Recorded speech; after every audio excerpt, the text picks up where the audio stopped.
এবার আমরা লীলায় প্রবেশ করব। তাহলে লীলার নাম কি বলেছিলাম? ভক্ত সুদামা।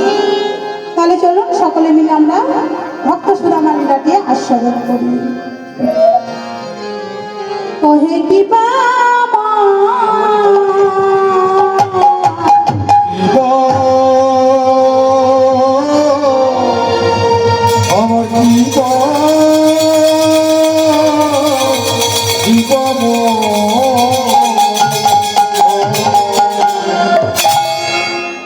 বিদর্ভ নগরে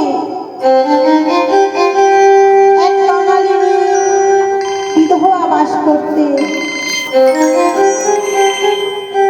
আপন বলতে একমাত্র পুত্র সন্তান সুদামা। আরে ভজনের মধ্যে ছিলেন প্রভু দীন দয়াল নারায়ণ। কিন্তু স্বামী হারা রমণীর মনে অনেক স্বপ্ন, কিন্তু তার সেই রমণী মনের একটি স্বপ্ন পূরণ হলো না। ভক্তমণ্ডলী, ভক্তিমতী মা বাবারা, আমরা তো এই জগতের মানুষ, তাই না? আমরা তো এই জগতের মানুষ। আমাদের মনের মধ্যে অনেক স্বপ্ন থাকে, তাই তো? থাকে তো আমাদের মনের মধ্যে অনেক স্বপ্ন, কিন্তু আমাদের সব স্বপ্ন কি পূরণ হয় গো? হয় আমাদের মনের সব স্বপ্ন পূরণ হয় না। ভগবানেরই যদি কৃপা না হয়, আমাদের মনের কোনো স্বপ্ন পূরণ হয় না। একমাত্র যদি ভগবানেরই কৃপা হয়, তবেই আমাদের মনের সব স্বপ্ন পূরণ হয়। তাই পদকর্তা কলম দিলে। পদকর্তা কি কলম দিলে? ওই না বিধির লিখা কে করে খণ্ড, কে করে খণ্ড,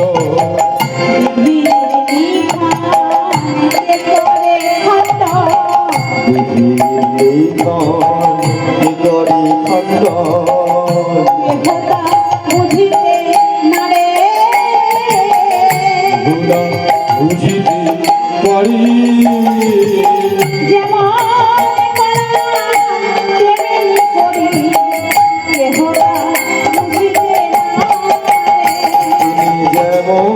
করার তেমনি করি, কেহ না বুঝিতে পারে।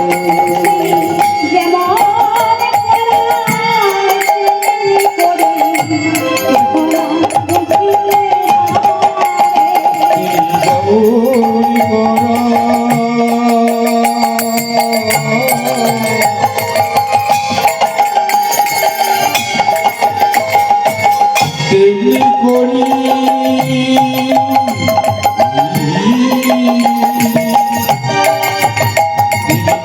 যেমন করা তেমনি কেহ না বুঝিতে পারি।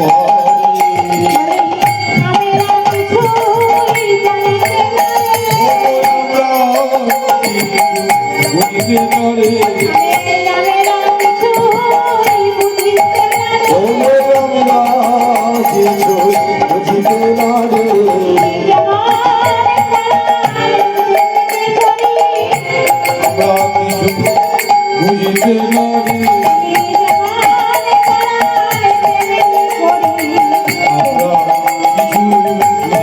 পারে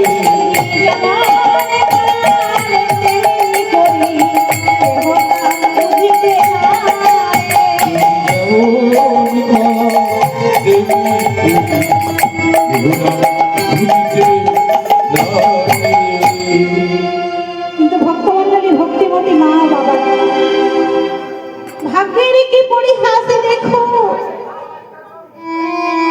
একদিন প্রভাতে কালে মা জানে সুদামা দুটি নয়ন দিয়ে অঝরে অশ্রু ধারা ঝরে পড়ছে।